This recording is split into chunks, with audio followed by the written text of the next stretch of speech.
On top with tori for today, President Muhammadu Buhari don ask Japanese to take support Gulf of Guinea as dem dey fight piracy matter, as Naija and European Union don sign development MOU. Naija Presido Muhammadu Buhari for Yokohama, Japan, don ask Asian government make dem support Gulf of Guinea unto piracy matter wey dey shele for there and on top illegal way wey dem take dey do fish matter. Buhari tok dis one when dem do bilateral meeting wey shele between Naija delegation and Japanese officers wey Prime Minister Shinzo Abe carry come, as dem tok on top margins of the Tokyo International Conference on African Development (TICAD 7).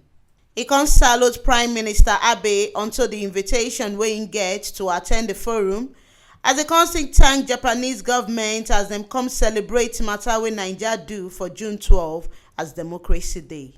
Prime Minister Abe come welcome President Buhari as im follow join for TICAD 7 and also the African Continental Free Trade Agreement (ACFTA) wey Naija sign.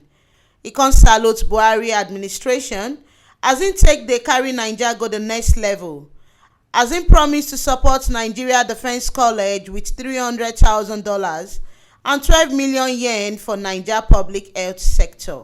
Shinzo Abe con still tok say im country go support Nigeria Presido for the 74th section of United Nations General Assembly, as dem need Naija to support Japan to get some position for the world.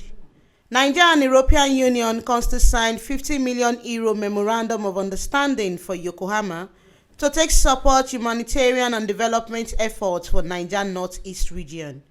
Naija Minister of Foreign Affairs Geoffrey Onyema, European Union Commissioner for International Cooperation and Development Neven Mimika, na im con sign dis cooperation agreement, and e go bring European Union support to the country to carry €562 million for 2014 reach 2020.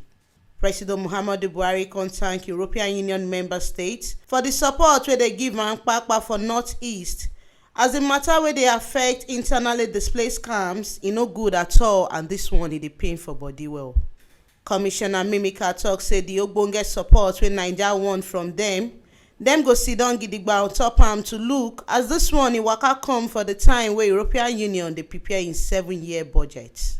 Na here we see the ogbonge informate reach on top with tori for today, as President Muhammadu Buhari don ask Japanese dem say make dem support Gulf of Guinea as dem dey fight piracy matter, and as Naija still sign memorandum of understanding on top development matter with European Union.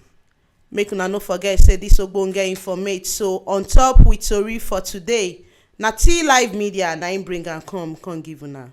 And to continue to dey get dis correct and clear informate as e dey happen for Nigeria and for everywhere for the world, make una no forget to follow, comment and subscribe for our YouTube channel for T-Live Media TV. Now if you still follow us, waka enter Facebook to follow and like our page for T-Live Media. Our website sidon gidigba for www.tlivemedia.com. Make una follow am to get ogbonge tori as e dey hot.